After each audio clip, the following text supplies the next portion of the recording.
Hola, hola, bienvenidos a todos ustedes a una nueva edición de Lee conmigo la Biblia. Hoy día miércoles 11 de agosto del 2021. Este es nuestro programa número 223. Felices de recibirlos, por supuesto, nuevamente para compartir juntos la palabra de Dios. Y como lo hacemos habitualmente, comenzamos ya mismo con nuestro devocional del día de hoy. ¿Me acompañan?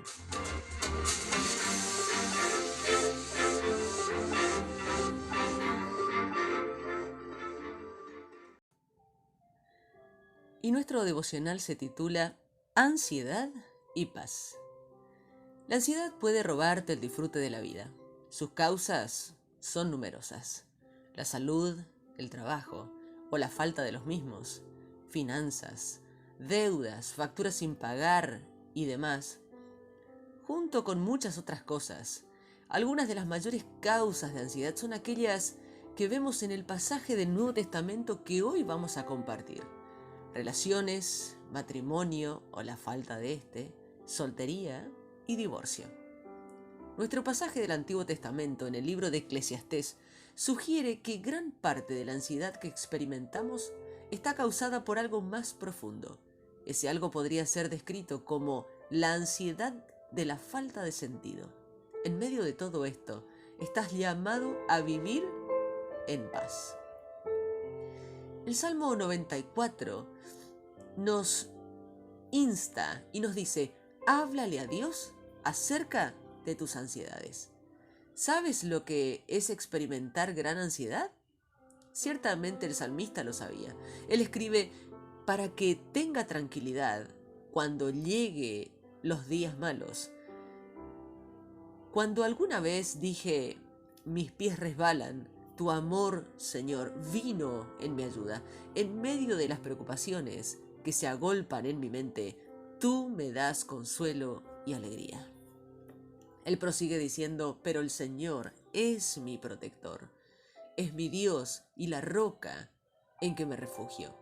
Cuando te sientas cercado por una gran ansiedad, vuélvete al Señor para pedir ayuda.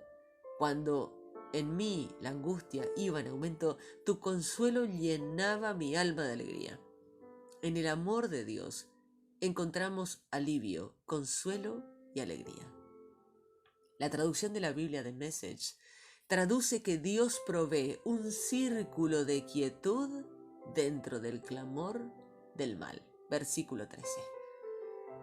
Hermosa traducción, me encanta cómo describe la idea de lo que la palabra de Dios, el sentido que nos quiere transmitir, el verdadero mensaje. Primera de Corintios capítulo 7 nos dice, vive en paz con tu situación. ¿Sientes que vives una vida pacífica? Dios nos ha llamado a vivir en paz. ¿Cómo encuentras esa paz? Este capítulo, Pablo explica cómo encuentras la paz en las relaciones, el matrimonio, la soltería y la separación. Empieza por hacer esta pregunta. ¿Es bueno tener relaciones sexuales?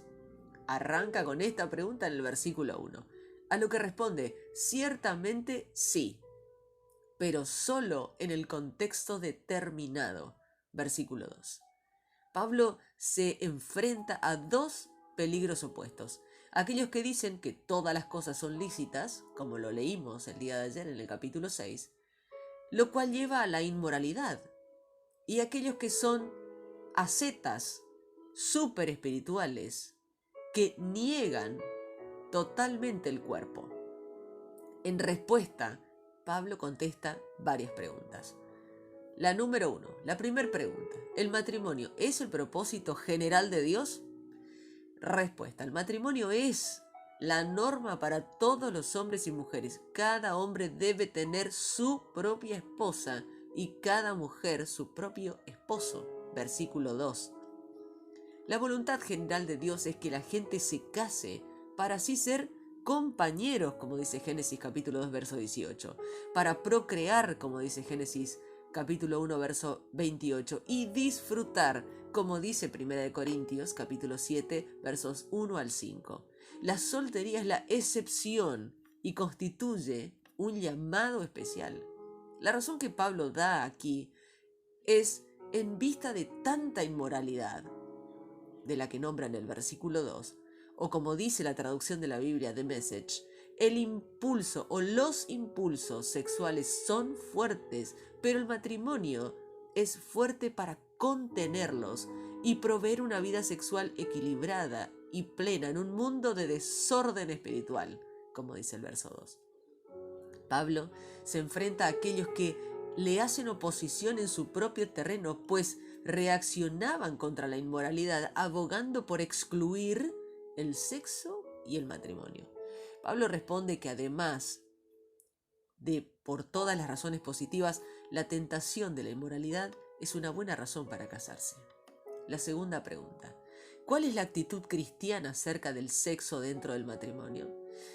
La respuesta: el camino a la plenitud espiritual en el matrimonio no pasa por la abstinencia. Dentro del matrimonio hay libertad sexual e igualdad. El hombre debe cumplir su deber conyugal con su esposa e igualmente la mujer con su esposo, dice el verso 3. La única razón para la abstinencia por periodos cortos es la oración, si es de mutuo acuerdo, y es una concesión, no mandamiento, como dice el verso 5 al 6. La tercera pregunta: ¿es mejor ser soltero o estar casado? ¿Qué pregunta? La respuesta: Pablo dice que ambos estados son un don de Dios y que ambos estados son buenos. En un sentido, y por razones que se dan más adelante, es mejor ser soltero. Dice el verso 7, preferiría que todos fueran como yo, no obstante, cada uno tiene de Dios su propio don. Este posee uno y aquel otro. Pero también es bueno casarse, dice el verso 9. La cuarta pregunta dice, ¿debería un cristiano pedir el divorcio de otro cristiano? ¡Qué pregunta tan interesante! La respuesta que nos da el apóstol aquí en el principio general de este pasaje, como el de todo el resto del Nuevo Testamento, parece responder a esta pregunta, y es que no. Si están casados, permanezcan casados. Un esposo no tiene derecho a librarse de su mujer, como dicen los versos 10 y 11. Por supuesto, estamos ante un asunto muy complejo y obviamente hay mucho que estudiar con mucho más detalle en los próximos capítulos y versículos de la Biblia y, por supuesto, analizar casos de manera individual. La quinta pregunta es, ¿qué hay acerca de las relaciones con gente que no sea cristiana? Otra pregunta inevitable en el mundo cristiano. El apóstol responde diciendo que no anima a un cristiano que se case con alguien que no lo es. Esto lo detalla en el libro de 2 de Corintios, capítulo 6, versos 14, así como en el capítulo 7, en el verso 39. Pero en caso de que ya estén casados, es bastante diferente. No deberían intentar disolver esta relación matrimonial.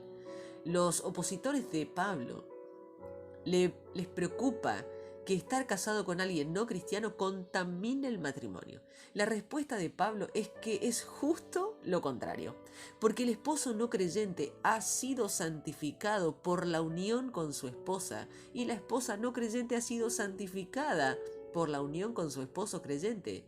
Si así no fuera, sus hijos serían impuros, mientras que de hecho son santos, dice el versículo 14. Si la persona que no es cristiana insiste en irse insistir en ese matrimonio solo llevaría a frustraciones y tentaciones, entonces el cristiano debería dejar que se fuera para que haya paz y no por razones de pureza, como expresa el versículo 15. Eclesiastés capítulo 1 nos dice: encuentra propósito en vez de falta de sentido. ¿Qué gana el hombre con todos sus esfuerzos y con tanto preocuparse y afanarse bajo el sol? Es una pregunta que plantea arrancando este libro majestuoso escrito por el rey Salomón, el gran sabio Salomón.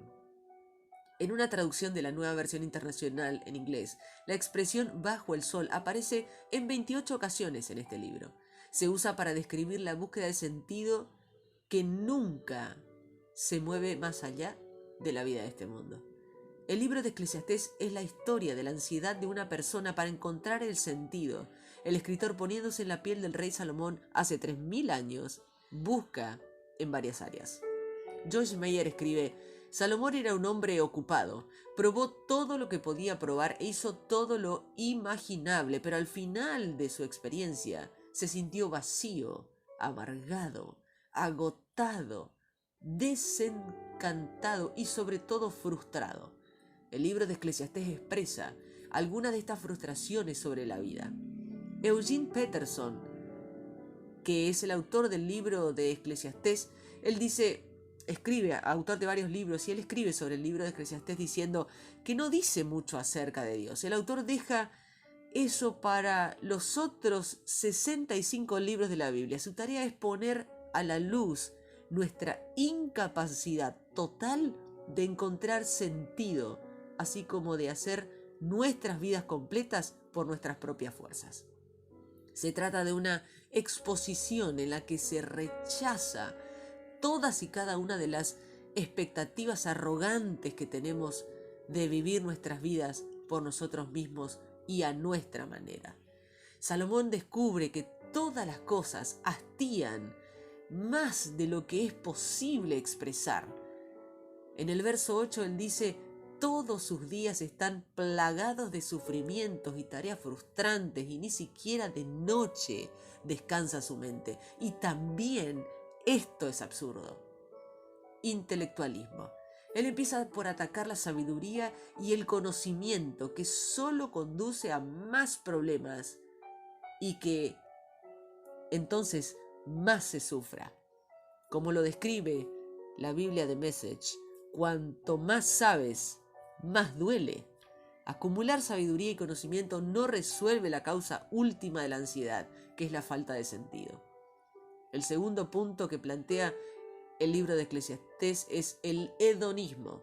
El hedonismo es una doctrina según la cual el placer es el mayor bien o sentido. Me dije entonces: vamos pues, haré la prueba con los placeres y me daré la gran vida, dice el capítulo 2, verso 1. Intenta evadirse mediante la risa, los estimulantes, porque luego dice: quise luego hacer la prueba de entregarme al vino, versículo 3. Después acude a la música, cantores y cantoras, versículo 8. Y prueba los placeres sexuales. Formé mi propio harén, dice en el versículo 8. De hecho, Salomón tuvo 700 esposas y 300 concubinas. Nada de esto lo satisfizo. Concluye diciendo lo siguiente: consideré luego de todas mis obras y el trabajo que me había costado realizarlas, y vi que todo era absurdo, un correr tras el viento, y que ningún provecho se saca en esta vida. Versículo 11. Experimenta la paradoja del placer, la ley de la utilidad decreciente. Cuanto más placer busca la gente, menos lo encuentra. El tercer punto muy interesante que expresa el libro de Eclesiastés es el materialismo. El materialismo es la tendencia a preferir las posesiones materiales en vez de los valores espirituales. Prueba con varios proyectos, como dice el versículo 4. Obtiene propiedades y tiene muchos hombres y mujeres trabajando para él, como lo expresa en el versículo 7. Tiene muchas posesiones y adquiere dinero. Dice en los versículos más adelante: amontoné oro y plata y tesoro que fueron de reyes y provincias. Logra la grandeza, el éxito y la fama en el versículo 9. Con su exitoso trabajo y carrera en el versículo 10. Con todo, la muerte hace toda esta búsqueda absurda. El libro de Eclesiastés suscita preguntas que son respondidas por el Nuevo Testamento. El sentido no se encuentra bajo el sol, sino en el Hijo de Dios. Iniciamos la lectura del día de hoy en el libro de Salmos, capítulo 94, versos 12 al 23. Afortunado el que tú corriges, Señor, aquel a quien le enseñas la manera correcta de vivir, para que permanezca tranquilo cuando lleguen los días malos, mientras que al perverso se le cava una tumba. El Señor no abandonará a su pueblo, no dejará abandonada su posesión. Los juicios volverán a basarse en la justicia y la gente honesta los apoyará. ¿Quién me ayudó a luchar contra los perversos? ¿Quién estuvo a mi lado para luchar contra los que hacen el mal? Si el Señor no me hubiera ayudado, habría sido destruido. Aunque yo dije, resbalan mis pies, tu fiel amor, Señor, vino a ayudarme. Yo estaba muy preocupado e intranquilo, pero tú me consolaste y me llenaste de alegría. Dios mío, tú no eres cómplice de los jueces corruptos que usan la ley para hacerles daño a los demás, que se unen para quitarle la vida al justo y condenan a muerte al inocente. Pero el Señor es mi fortaleza, mi Dios y la roca que me protege. Él los castigará por todo el mal que han hecho, los destruirá por su maldad. El Señor, nuestro Dios, acabará con ellos. Primera de Corintios, capítulo 7, versos 1 al 16. Ahora les hablaré sobre lo que me escribieron. Me preguntaron si sería mejor que un hombre no toque a una mujer. Pero yo les digo, para evitar el pecado sexual es mejor que cada hombre tenga su propia esposa y que cada mujer tenga su propio esposo. El hombre debe satisfacer a su mujer en todo lo que ella necesita como esposa, de la misma manera la mujer con su esposo. La mujer no tiene autoridad sobre su propio cuerpo, sino su esposo. Asimismo, el esposo no tiene autoridad sobre su propio cuerpo, sino su esposa. No se nieguen a entregarse el uno al otro, a menos que se pongan de acuerdo para no tener relaciones sexuales por un tiempo y dedicarse a la oración. Pero después de deben unirse nuevamente para que Satanás no pueda tentarlos en caso de que ustedes no puedan contener el deseo sexual. Esto que les digo es una concesión, no una orden. Me gustaría que todos pudieran vivir sin casarse como yo, pero cada uno tiene su propio don de Dios. Todos somos diferentes. Este es un consejo para los que no están casados y para las viudas. Es mejor que sigan sin casarse como yo. Pero si no se pueden controlar, es mejor que se casen, pues es mejor casarse que quemarse. A los casados les doy esta orden, que no es mía, sino del Señor, que la esposa no se separe de su esposo, pero si se separa, que no se vuelva a casar o que vuelva con su esposo. De la misma manera, el esposo no se divorcie de su esposa. A todos los demás les digo esto. Les digo yo, no el Señor. Si la esposa de algún hermano no cree en Cristo, pero acepta vivir con él, que el hermano no se divorcie de ella. Si el esposo de una mujer no cree en Cristo, pero acepta vivir con ella, que la mujer no se divorcie de él, porque el esposo que no es creyente se hace santo por la unión con su esposa creyente, y la esposa que no es creyente se hace santa por la unión con su esposo creyente. Si esto no fuera cierto, entonces sus hijos serían impuros, pero ahora ellos son santos. Pero si el esposo o la esposa que no cree quiere separarse, dejen que se separe.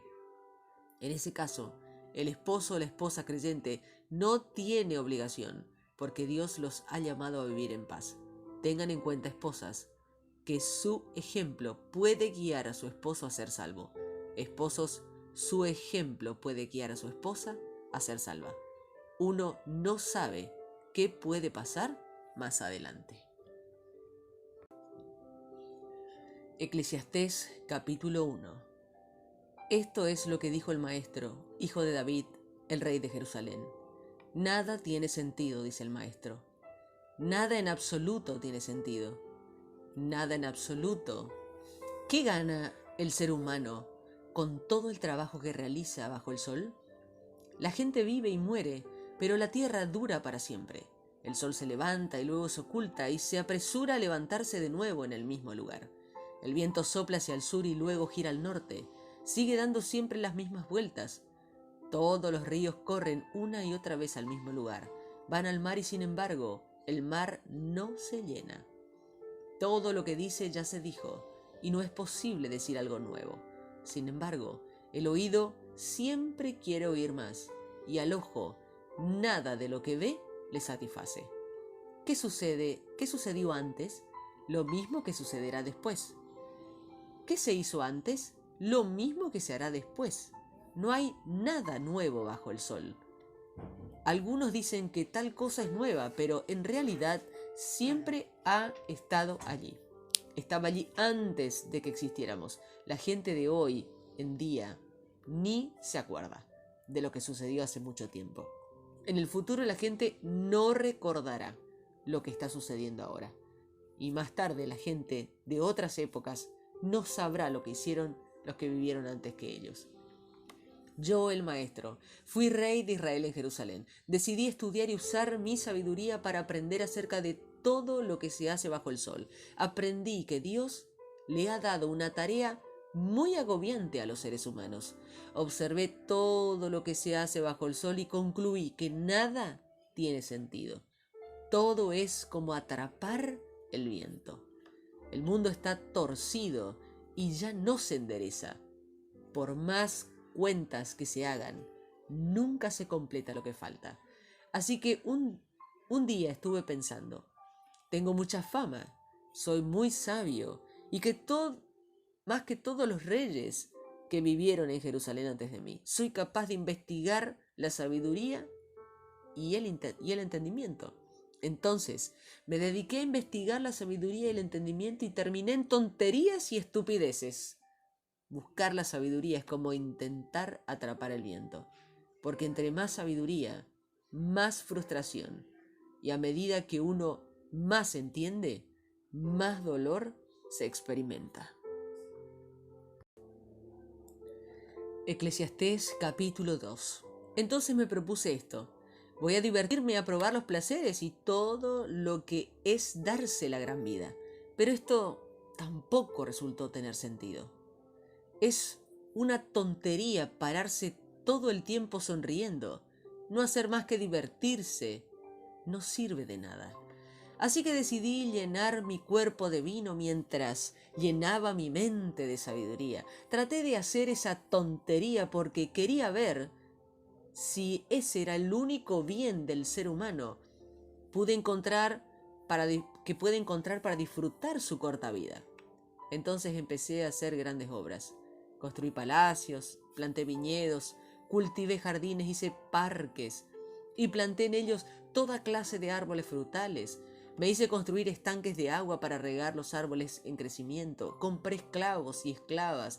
Tuve esclavos nacidos en mi casa. Tuve muchas posesiones, ganados, rebaños de ovejas. Y más que cualquiera en todo Jerusalén. Junté mucha plata, oro y posesiones dignas de un rey. Los cantantes, tanto hombres como mujeres, cantaban para mí. Disfruté de todo lo que el hombre puede desear, pues tuve relaciones con muchas mujeres. Me volví muy rico y famoso, más que cualquiera que hubiera vivido en Jerusalén antes de mí. Además, la sabiduría siempre estaba allí para ayudarme. No me privé de nada que deseara, ni me negué ningún placer. Siempre conseguí lo que deseaba porque me sentía feliz con todo trabajo que hacía. Al menos me quedó esa satisfacción. Pero cuando consideré todo lo que había logrado con el fruto de mis esfuerzos, me di cuenta de que nada tenía sentido. Que era como agarrar el viento, que uno no gana nada con lo que hace bajo el sol. Luego volví a considerar la sabiduría y las estupideces y tonterías. ¿Qué más puede hacer el sucesor de un rey sino lo que ya se hizo antes? Vi que la sabiduría es mejor que la estupidez, así como la luz es mejor que la oscuridad. Un sabio usa su mente así como usa los ojos para ver por dónde va. En cambio, un tonto es como el que camina en la oscuridad. Sin embargo, también me di cuenta que el tonto y el sabio terminan en la misma forma. Entonces pensé, si el tonto termina igual que yo, ¿de qué sirve la sabiduría? ¿Qué he ganado con esforzarme tanto por ser sabio? Me di cuenta de que eso tampoco tiene sentido. Tanto el sabio como el tonto van a morir y nadie se acordará de ninguno de ellos. En el futuro la gente se olvidará de todo lo que hicieron, así que tanto el sabio como el tonto vienen a ser lo mismo. Y eso me hizo odiar la vida. Me dio mucha tristeza pensar que nada de lo que se hace bajo el sol tiene mucho sentido. Es como tratar de atrapar el viento. Odié todo el trabajo que había hecho bajo el sol, pues al fin y al cabo, todo eso tendría que dejárselo a mi sucesor. Y pensé, ¿quién sabe si va a ser un sabio o un tonto? Y será dueño de todo lo que conseguí con tanto trabajo y sabiduría. Eso tampoco tiene sentido. Así que me deprimí mucho al pensar en todo el trabajo que había hecho bajo el sol, porque uno trabaja con sabiduría, entendimiento y dedicación para finalmente dejárselo al que no trabajó para conseguirlo. Eso está muy mal y no tiene sentido. ¿Qué le queda al ser humano después de tanto trabajar y luchar bajo el sol? Toda su vida está llena de sufrimiento, frustraciones y trabajo duro. Ni siquiera de noche descansa su mente. Eso tampoco tiene sentido. Lo mejor que pude hacer, o lo que puede hacer uno, es comer, beber y disfrutar del trabajo que hace. También vi que esto viene de Dios. Porque ¿hay alguien que haya tratado de disfrutar de la vida más de lo que yo lo he hecho? Además, Dios le da sabiduría, entendimiento y alegría a quien Él aprueba. En cambio, al pecador, Dios lo hace trabajar para que junte y acumule, para luego dárselo a quienes Dios aprueba. Por eso acumular riquezas tampoco tiene sentido, y es como tratar de atrapar el viento. Eclesiastés capítulo 3. Todo tiene su momento. Todo lo que sucede bajo el cielo ocurre de acuerdo a un plan. Hay un tiempo para nacer y otro para morir. Un tiempo para plantar y otro para arrancar. Hay un tiempo para matar y otro para sanar. Hay un tiempo para destruir y otro para construir. Hay un tiempo para llorar y otro para reír. Hay un tiempo para estar triste y otro para bailar de alegría. Hay un tiempo para esparcir piedras y otro para recogerlas. Un tiempo para abrazarse y otro para dejar de abrazarse. Hay un tiempo para buscar y otro para detener la búsqueda. Hay un tiempo para guardar y otro para desechar. Hay un tiempo para rasgar y otro para coser. Un tiempo para guardar silencio y otro para hablar. Hay un tiempo para amar y otro para odiar. Un tiempo para la guerra y otro para la paz. ¿Qué provecho saca el trabajador de tanto trabajar? He visto todo el duro trabajo que Dios le dio a los seres humanos para mantenerlos ocupados. Todo sucede a su debido tiempo. Sin embargo, Dios puso en la mente humana la habilidad de entender el paso del tiempo, aunque nadie alcanza a comprender la obra de Dios desde el principio hasta el fin. Aprendí que lo mejor que puede hacer la gente es ser feliz y disfrutar mientras viva, pues Dios quiere que todos coman, beban y disfruten de su trabajo. La vida es un don de Dios. Aprendí que todo lo que Dios hace dura para siempre. Los seres humanos no pueden agregar ni quitar nada al trabajo de Dios, pues lo hizo así para que la gente lo respete. Lo que sucede ahora ya sucedió, y lo que va a suceder ya sucedió. Dios se encarga de lo que está más allá de la comprensión de los seres humanos. También me di cuenta de algo más que sucedió bajo el sol. En los tribunales reina la maldad y la injusticia, siendo que allí debería reinar la honestidad y la justicia. Así que pensé, Dios ha planeado un momento para juzgar todo lo que la gente hace. Él juzgará buenos y malos. Pensé también en lo que la gente hace y dice. Dios está poniendo a prueba a la gente para que ellos mismos comprueben que son como animales. El ser humano no es mejor que el animal porque ambos terminan en lo mismo. Mueren por igual, respiran el mismo aire. Todo eso no tiene sentido. Todos van al mismo lugar. Vienen del polvo y al polvo volverán. ¿Quién sabe lo que pasa con el espíritu de un animal? ¿Quién sabe si el espíritu de un hombre sube a las alturas y el del animal baja a la tierra. Así que me di cuenta de que lo mejor que uno puede hacer es disfrutar de su trabajo. Eso es todo lo que tiene. La gente no debería preocuparse del futuro porque nadie puede decirle a uno lo que va a suceder. Y luego de estas brillantes y muy sabias palabras, queremos compartir con ustedes este tiempo de oración. Gracias, Señor, porque me das alivio en los días de angustia. Hoy vengo a ti a traerte todas mis ansiedades. Señor, ayúdanos, cualquiera sea la fase en la que nos encontremos, independientemente de nuestro estado marital, para que vivamos de acuerdo a tus estándares y conozcamos tu paz. Señor, gracias porque en Jesús encontramos la respuesta a la ansiedad por la falta de sentido. Gracias porque en Él encuentro la paz verdadera y el propósito de mi vida. Amén.